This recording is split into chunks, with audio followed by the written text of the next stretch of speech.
वर्धमान स्वामी के शासन में हम सभी विराजते और उनकी ये पावन पीयूष देशना हम सभी के लिए परम उपकारी।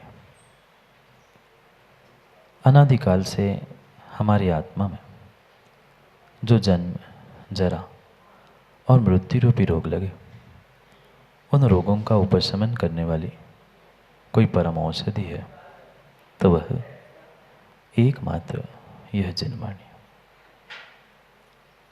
भाव्यात्माओं, इस मनुष्य पर्याय में जन्मने वाला प्रत्येक जीव, प्रत्येक व्यक्ति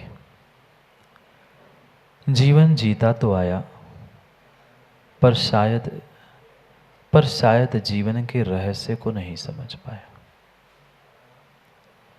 क्योंकि आज तक उसने ऐसा विचार ही नहीं किया था कि मेरा ये जीवन, मेरी ये मनुष्य पर्याय, मेरी ये नरदेह कितनी बेशकीमती थी।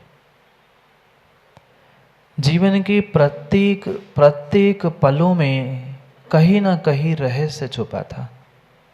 प्रत्येक घटनाओं के पीछे कहीं ना कहीं रहस्य छुपा था, पर वह कभी भी जीवन के उस रहस्य को नहीं उद्घाटित कर पाया, क्योंकि उतनी गहराई से, उतनी बुद्धिपूर्वक उसने अपने जीवन के बारे में और अपने स्वयं के बारे में कभी सोचा ही नहीं। क्या करे मां, सोचने को समय ही नहीं मिला। समय मिलता भी कहाँ से?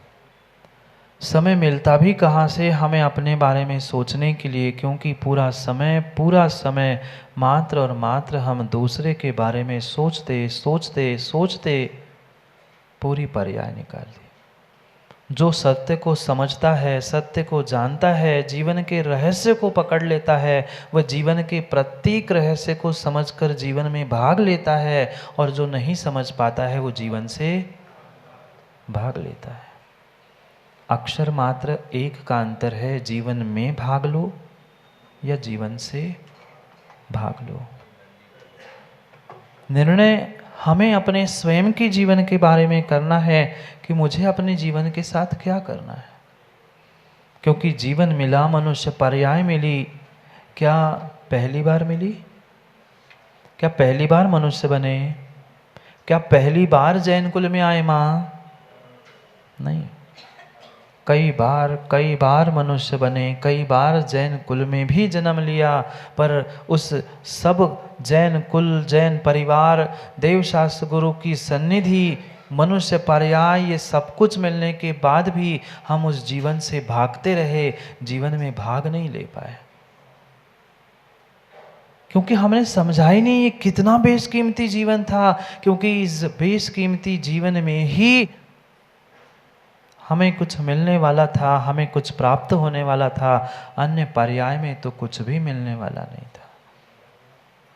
भागता रहा, ये सुख मिले, वो सुख मिले, ये प्राप्ति हो, वो प्राप्त हो, पर कितना प्राप्त कर पाए? जितनी चाह थी उतनी तो पक्का है किसी को कोई भी वस्तु नहीं मिली, नहीं मिल पाए। क्योंकि जीवन करते जीव न बचा।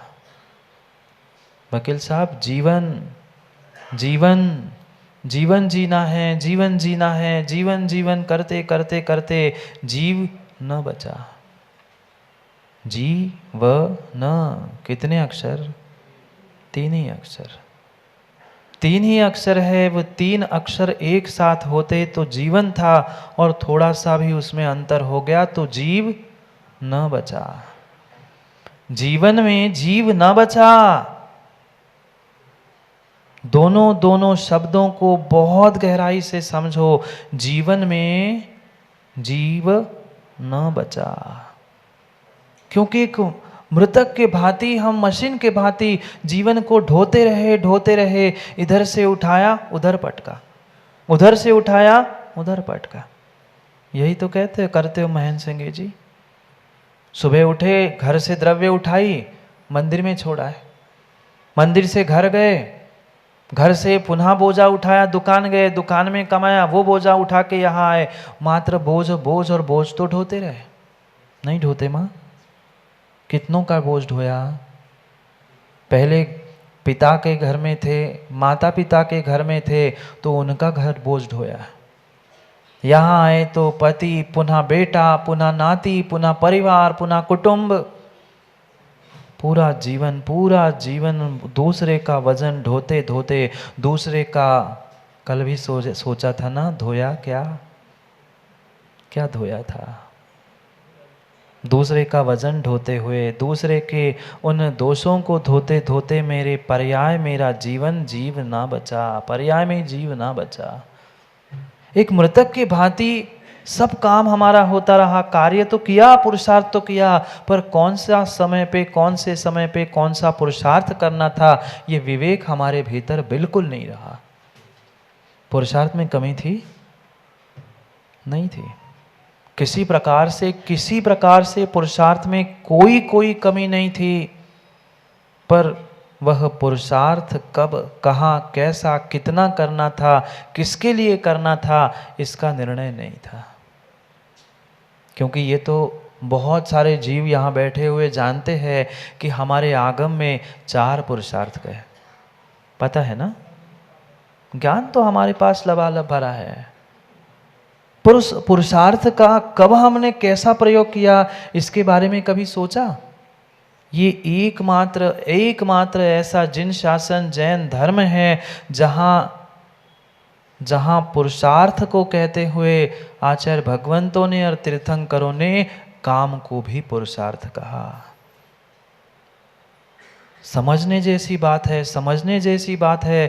क्या महंत पंडित जी, हमारे आचार्य भगवंतों की सोच होगी, जिसे निषिद्ध कहा है, पर उसको भी अगर माँ विवेक के साथ, उसको भी अगर नीति रीति के साथ कहोगे तो वही तुम्हारी काम वासना काम पुरुषार्थ में बदलती है। कार्य नहीं बदलना, पुरुषार्थ नहीं बदलना, हमें अपनी दृष्टि, अपनी नजरिया को बदलना था, अपनी सोच को बदलना था। आज तक जीव ने पुरुषार्थ किया परिस्थिति को बदलने के लिए, पर कितनी परिस्थिति बदली? माँ घर की परिस्थिति बदली? क्या समाज देश की परिस्थिति बदली? नहीं बदली। परिस्थिति आज तक बदलने वाली ही नहीं है। अगर बदलना किसी को है तो हमें अपने मनस्थिति, अपनी सोच, अपने विचारों को बदलना है। वही काम वासना थी, पर काम वासना में भी अगर विवेक था, अगर काम वासना में भी थोड़ी सी रीति और नीति का ज्ञान था, तो वही आचार्य भगवंत कहते हैं अब काम वासना नहीं बची, अब वह काम पुरुषार्थ हुआ। कार्य वही करना है। कौन सा व्यक्ति यहां बैठा हुआ ऐसा है जो पैसे नहीं कमाता? कौन सा ऐसा व्यक्ति है जो पैसे नहीं कमाता? जो 20-25 वर्ष का युवा हो जाता है वो भी सोचता है मैं कब कमाने लग जाऊं। पैसे हर कोई कमाता है, पर हर किसी का अर्थ पुरुषार्थ नहीं होता। 4 पुरुषार्थ की चर्चा चल रही है। काम वासना से हर जीव प्रताड़ित है। वह त्रियंच भी काम वासना भोगों को प्राप्त करता है, पर उनका काम पुरुषार्थ नहीं है। भिखारी भी पैसे कमा लेता है, दूसरों के प्राणों का घात करके, कत्ल खाने चला के भी जीव पैसे कमाता है, पर उसका अर्थ पुरुषार्थ नहीं है।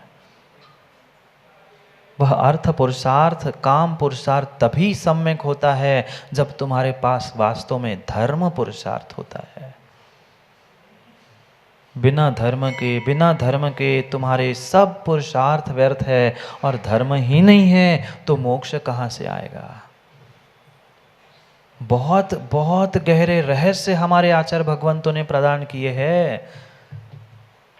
जिस काम वासनाओं को, जिस विषय भोगों को, जिस अर्थ अर्जन को सामान्य रूप से सबने हेय माना, धुतकारा, अरे ये तो पैसे कमाता है, ये तो विषयों को भोगता है, पर इतना होने पर भी जिसके भीतर सच्चे देव शास्त्र गुरु सात तत्व और अपने आप पर श्रद्धा विश्वास होती है, ऐसे सम्यक दृष्टि के उस पुरुषार्थों को, उस मेहनत को आचार्य भगवान ने काम पुरुषार्थ, अर्थ पुरुषार्थ, धर्म पुरुषार्थ और मोक्ष पुरुषार्थ कहा।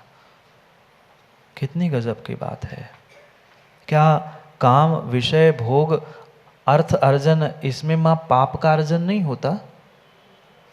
क्या पाप नहीं लगता? जानते हो? जानते हो? मानते हो? अभी तो सब ऐसे कह रहे थे। जानते तो हम सब हैं महाराज जी, आपको भी जना दे। हाँ, इतने ज्ञानी हैं। क्यों गया वालों?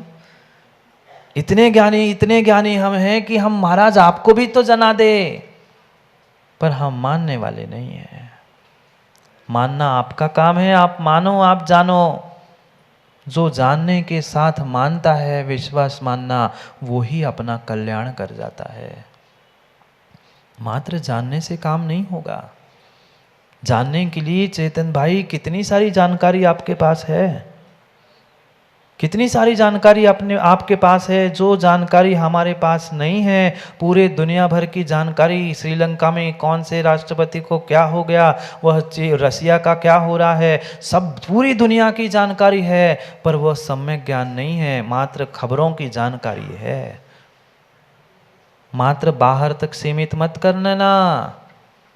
अगर इधर की भी मात्र जानकारी है तो वह मात्र सूचनाओं की सिरजी जानकारी है, सम्यक ज्ञान नहीं है। आत्मा होती है, मोक्ष पुरुषार्थ होता है, धर्म होता है, ऐसा होता है, ये मात्र अभी हमने सूचनाओं की जानकारियों को इकट्ठा किया है, अभी सम्यक ज्ञान नहीं है। सम्यक ज्ञान तभी होगा जब हमारी ये पुरुषार्थ रूप होंगे, जब हमारा पैसा कमाना अर्थ पुरुषार्थ होगा, जब हमारे भोग वासनाएं काम पुरुषार्थ होगा। उस दिन निर्णय कर लेना आपका ज्ञान अभी सम्यक ज्ञान हुआ है। कमी किसी की नहीं है, कमी हमें अपने भावों को बनाने की है। आज तक कमी कहीं रह गई तो मां क्या देवशास्त्र गुरु सच्चे नहीं मिले? क्या जैन कुल आज तक नहीं मिला? कि धर्म नहीं मिला? सब कुछ मिलने के बाद भी हमारे भाव ही नहीं बन रहे थे तो क्या करें? सब कुछ थाली रखी है, थाली सामने लगा के रखी है, पर सामने थाली के बैठा हुआ व्यक्ति भोजन नहीं कर रहा। क्यों नहीं भोजन कर रहा? सासू माँ पूछ रही थी। दामाद जी बैठे थे थाली के सामने, पहली बार ससुराल में आए थे, 5 पकवान बने थे, 56 भोग बने थे, सब कुछ तैयारी थी। सासू माँ कह रही थी, दामाद जी खाओ ना, कुछ कमी है क्या? ये बना लूँ, वो बना लूँ, आप 5 मिनट कह दो मैं सब बना लूँ। अब पहली बार आए थे दामाद जी, खूब मना रही थी माँ, खूब मना रही थी, दादी माँ मना रही थी, सासू माँ मना रही थी, सब सामने खड़े थे। दामाद जी बोलो तो, क्या कमी है? सोने की थाली मंगवाऊं, चांदी की थाली मंगवाऊं, फ्रिज का पानी चाहिए, क्या चाहिए, बाजार की सामग्री चाहिए, बोले तो किस बात की कमी है?